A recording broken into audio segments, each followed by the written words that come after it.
Welcome back. Today is day 5 of our trigonometry unit. In this lesson, we'll be using the inverse trig ratios to solve for unknown reference angles. Hope you enjoy the lesson.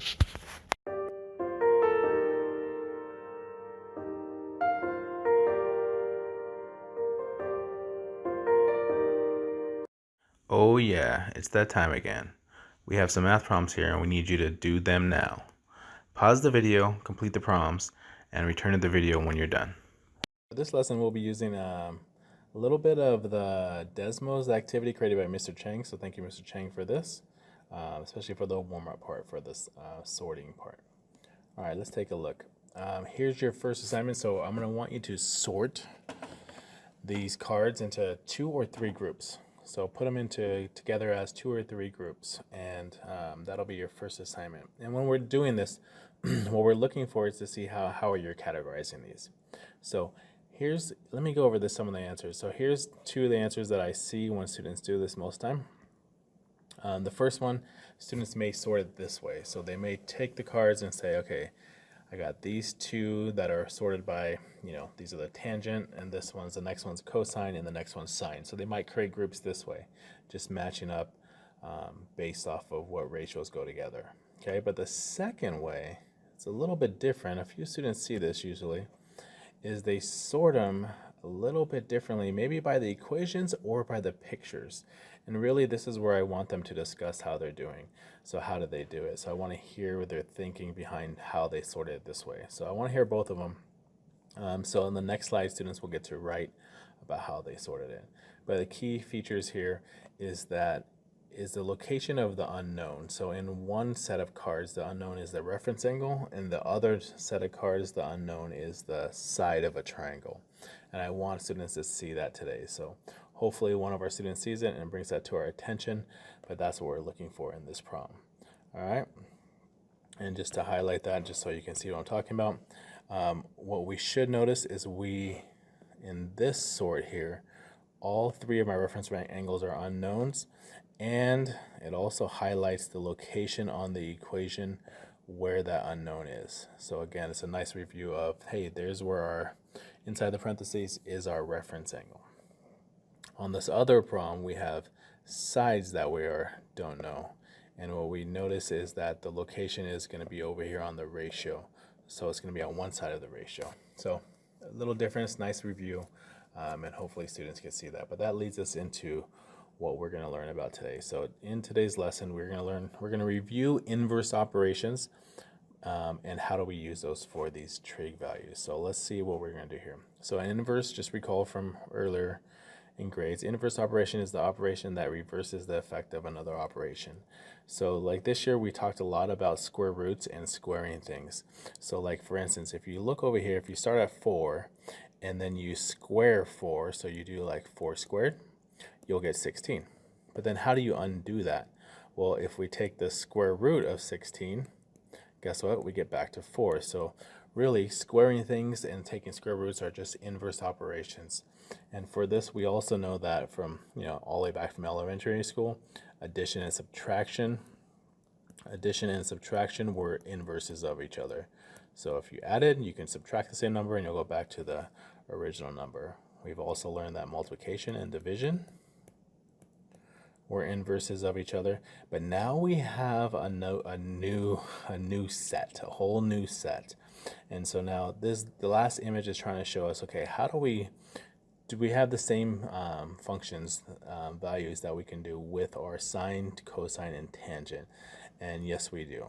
So what we're going to see here is that tangent has an inverse, and it is the inverse tangent, and we write it like this. So you'll see this on your calculator. There'll be a button that looks like this. This is our inverse tangent. All right. Some books call it different, but that's what we're going to be looking for. So tangent has its own inverse. So if you use the inverse tangent, you'll get back to what you started with. So same thing on here. So for example, let me see if I can write that in. So if I take tangent of 45 degrees, then guess what? I'll get a 1. And if I take the inverse tangent of 1, then it gives me back to 45 degrees. All right, so that's all we're saying. Same thing happens with sine. Sine has its own inverse. So sine. Its inverse operation will be the sine inverse with a little -1. You'll see that button on your calculator. That's the button that we'll be looking for. And sometimes on some calculators, we have to actually hit second to find it. All right, we might have to go to like a special functions. And cosine, it too has its own inverse function. So cosine, it's just cosine -1. So you see the key is we're looking for the -1. That's how we identify that it's an inverse function. All right, so we're going to be using that today to help us solve problems, and you'll see how that works today. So let's try our first problem.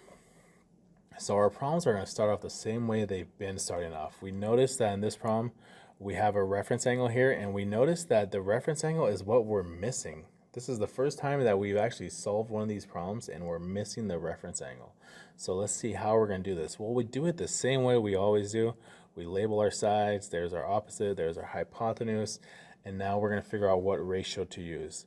So hopefully we're pretty good at this now. Hopefully we know that we're going to be using sine. So I'm just going to write it out. Remember I told you I write it out this way all the time just to make sure I got it correct. So I'll write that out. Now this time we're going to substitute, and here we go. We're going to get sine of x is equal to what? 35/61. Perfect. And now we're sitting here like, what could we do next? Let me do one more step. Since there is a fraction over there, we can just do a little quick division. So let me just rewrite this. Sine, if you're doing on a calculator, you wouldn't have to. Your calculator will handle it for you. But let me just rewrite this. Hopefully this makes sense also. So 0.5. I'm going to round it to about 0.57. Okay. So here's where we're at. And now we're kind of stuck. Think about when you're solving equations, you're trying to isolate x, you're trying to get x alone. So an easy way to remember this is, well, then how do I get rid of sine over here on the left-hand side? What would you have to do? Well, to undo sine, you're going to have to do the inverse sine. So what we're going to have to do is we're going to have to take sine inverse on both sides of my equation. So this is going to be the key. If you're solving by hand, which I'm not going to do very much today, but if you're solving by hand, you'll do the sine inverse. And why would we do that? Well, because that would cancel out this sign with this sign, and because they're inverses of each other, leaving me with just x is equal to, and whatever the calculator says this is. So this is where I'd be plugging into my calculator, 0.57. All right, perfect. So let me see if we can understand this. So if we take this, the inverse sine of this value here, we should be able, it should give me the angle. And I can use the table. So over here on the table, this also can use, I used to use the table a lot, but now we just use calculators all the time. But so if I see here, here's sine. So I'm looking for sine, and I'll go down the table and I'll find that ratio that I'm looking for. So that usually is, oh, that looks like it's right here. So what that tells me is that this angle should be about 35 degrees. So I should be able to write that in. This angle is about 35 degrees. All right, so that's what we're doing. But let's give you a visual just to kind of throw it at you one more time just so you can see it. Let's take a look at this triangle. Let's go back to our images and let's see if we can figure out what that angle was. I'll start with a little small triangle right here, okay? Let's start here. And since we're using sine, we're going to be using the opposite to the hypotenuse, so we'll use this ratio. So let's just put this where it goes. And let's change the triangle until the ratio is the 0.57 that we were looking for. And let's see if we can figure out what angle is given. So if I'm going to make this a little bit bigger, the ratio I can see is changing because we're changing the hypotenuse and we're changing the opposite and we're changing the opposite. And if I can get that ratio to be to 0.57, let's see what the angle that gives us. Oh, that was pretty close. We almost had it. We just keep passing up. So we're getting really close. So what is the, oh, look at that. What do you know? The angle is approximately almost 35 degrees. So, all right, GeoGebra, help us solve that equation. So we're going to write solve. And in parentheses, we'll just type the equation exactly how we wrote it. So sine of x is equal to 35 divided by 61. And what do we get for an answer? Now, this part's interesting. And there are two answers. So there's two answers. Remember what we're trying to do. We're trying to find the missing angle, so our reference angle. And now one of these answers doesn't make sense. So that 144 does not make sense because there's no way our reference angle could be 144 because in a triangle, the angles need to add up to 180. And you already have a 90 in there. So if we have another 144, that's way too much. So what you're going to figure out is that some of these answers are going to have two answers. You need to make sure it makes sense. Later on in math, we're going to learn more stuff next year and the years following. But right now, we're going to just need to make sure which one of these answers makes sense. And in this problem, the 35.01 is our answer that we're going to use for this one.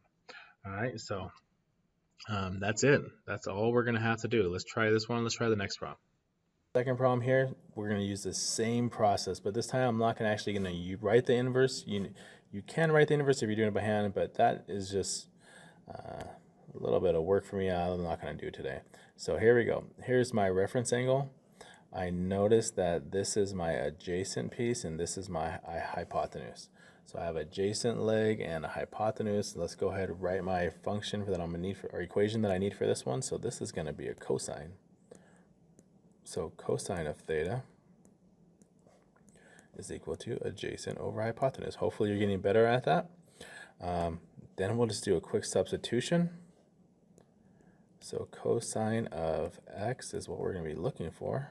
Yeah, we're looking for that. And we'll have 50 over 61. And you know what? I'm going to stop right here because guess what? My good old friend, Mr. GeoGebra, will solve this for me. All right, so again, going back to our GeoGebra, so all we're going to type is solve now. We're going to help GeoGebra solve our equation for us. And calculator, do your work. And done. Let's take an approximation. Let's see what we got here. We got two answers for this one. So now look at these two answers. Which one of these don't make sense? Well, that negative definitely doesn't make sense. How can my reference angle at this time, later on it can be negative, but right now, how can my reference angle be negative? Not in my triangle, it can't. So my answer for this one is about 35 degrees. All right.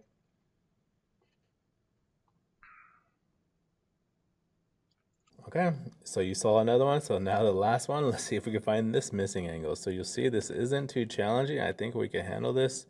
My reference angle is missing. That's what I'm going to be looking for. But with that said, here's my opposite piece. This is my adjacent. So as long as we can label and figure out what equation we're going to write, then we're good. So this one, opposite and adjacent, is tangent. Remember that? There we go. And now we'll do a quick substitution. So tangent of theta, which is x, we're looking for that. We're looking for what the reference angle is. And my ratio is going to be 35 to 50. And remember, once I have my equation written out with my values, GeoGebra is going to do the rest. So GeoGebra, here we come. And our last problem, let's go ahead and figure that one out. So solve. GeoGebra, help us out here. So solve, we're going to use tangent of x is equal to 35 over 50. Perfect. And look at, if you look at this one, it actually gives it to you in, with our inverse tangent. So again, you can see that we're going to have to use it. If you did it by hand, that's what you'd get to before you punched in the calculator. So it's really just saving us a step here. All right, but what is my decimal approximation? And my answer is about 35. Ooh, another one about 35. So most of the problems that we picked today were about 35 degrees. That's interesting. All right, hope you enjoy the lesson. Hope you get it. And I'll see you next time.